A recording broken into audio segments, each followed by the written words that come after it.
ជំរាបសួរអ្នកទាំងអស់គ្នាខ្ញុំបាទឈ្មោះមេសំណាងជាជំនាញភេទិចប៉ុណ្ណង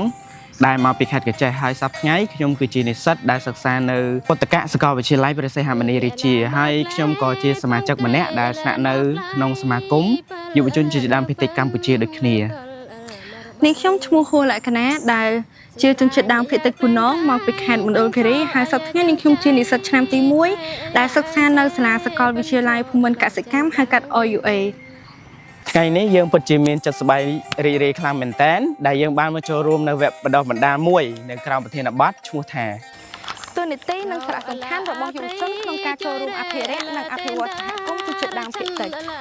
ថ្ងៃនេះខ្ញុំពិតជាមានសេចក្តីសំណោះរីករាយខ្លាំងមែនទែនដែលបានមកចូលរួមនៅវគ្គបណ្ដុះបណ្ដាលមួយដែលបានបង្កើតឡើងដោយក្រុមការងារស៊ីយ៉ាហើយក្នុងវគ្គបណ្ដុះបណ្ដាលនេះដែរខ្ញុំពិតជាមានសេចក្តីសំណោះរីករាយខ្លាំងមែនទែន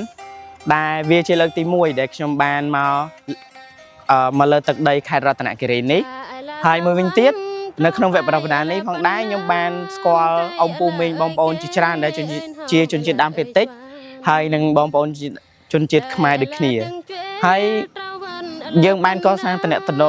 ជាមួយគ្នាជាច្រើនហើយ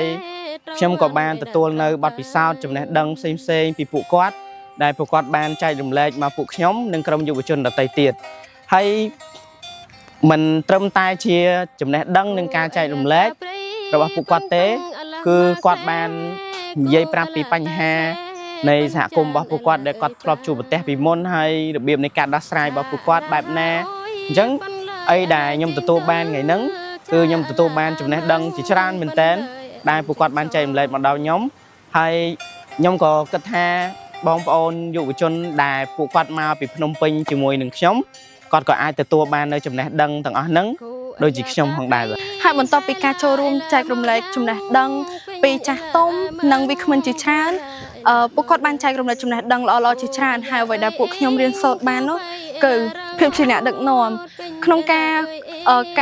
រចែករំលែកភាពជាអ្នកដឹកនាំរបស់ពួកគាត់ហ្នឹងគឺមានន័យថាឲ្យយើងជាយុវជនជំនាន់ក្រោយយល់ដឹងរៀនសូត្រឲ្យបានច្បាស់ពីរបៀបរបបនៃការដឹកនាំក្នុងសហគមន៍មួយឲ្យ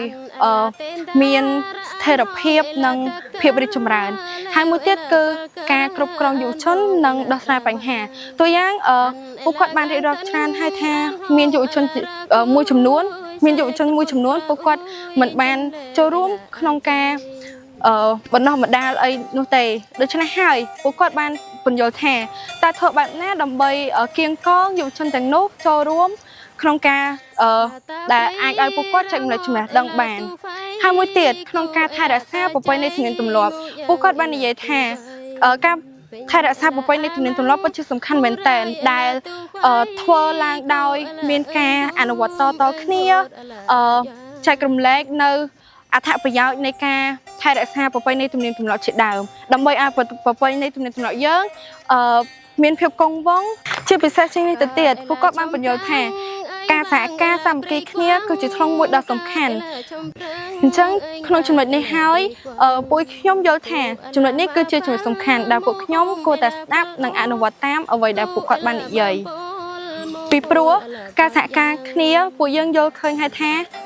ធ្វើឲ្យយើងជោគជ័យបានគ្រប់ភារកិច្ចបន្ទាប់ពី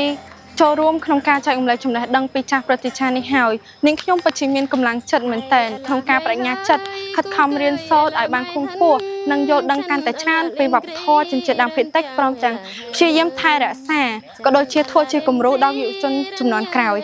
ហើយនាងខ្ញុំសូមលើកទឹកចិត្តទៅដល់យុវជនជំនាន់ក្រោយក៏ដូចជាសិស្សប្អូនឲ្យពួកគាត់ខិតខំរៀនសូត្រចូលរួមក្នុងវគ្គបណ្ដុះបណ្ដាលជាច្រើនដើម្បីទទួលបាននូវចំណេះដឹងក្នុងការចែករំលែកពីចាស់ព្រឹទ្ធាចារ្យអាជ្ញាធរក្នុងសហគមន៍របស់យើងដើម្បីឲ្យសហគមន៍ជនជាតិដើមភាគតិចមានការរីកចម្រើនជាងនេះទៅទៀតបាទចំពោះតម្រូវការដែលយើងគិតថាយើងនឹងត្រូវការក្នុងការបំពេញបន្ថែមឬមួយក៏តម្រូវការសម្រាប់យុវជនយើងគឺអីដែលខ្ញុំចង់បានទី1គឺការចូលរួមពីយុវជនឲ្យបានកាន់តែច្រើនដើម្បីពង្រឹងនៅសក្តានុពលនិងសមត្ថភាពរបស់ពួកយើងទាំងអស់គ្នានៅក្នុងការអភិវឌ្ឍខ្លួនឯងហើយបើយើងមានសមត្ថភាពអភិវឌ្ឍខ្លួនឯងហើយយើងនឹងរួមគ្នាបន្ថែមទៀតដើម្បីអភិវឌ្ឍសហគមន៍យើងនិងប្រទេសជាតិរបស់យើងមិនត្រឹមតែមានសកម្មភាពចូលរួមប៉ុណ្ណោះទេប៉ុន្តែយើងគួរតែអនុវត្តដើម្បីអនុវត្ត ខ្លួនឯងឲ្យមានសក្តានុពលបន្ថែមទៀតព្រោះការសិក្សាគឺយើងមិនគិតឬមួយក៏មិនផ្ដោតទៅលើតែការរៀនមួយមុខទេគឺយើងផ្ដោតទៅលើការអនុវត្តនោះទៅសមិទ្ធផលរបស់យើងទទួលបាននៅភាពជោគជ័យឬបង្កទទួលបានសមិទ្ធផលមួយដែលល្អសមស្របនឹងអ្វីដែលយើងចង់បានហើយសង្គមរបស់យើងក៏អាចទទួលឬមួយក៏កើននៅធនធានមនុស្សបន្ថែមទៀតផងដែរ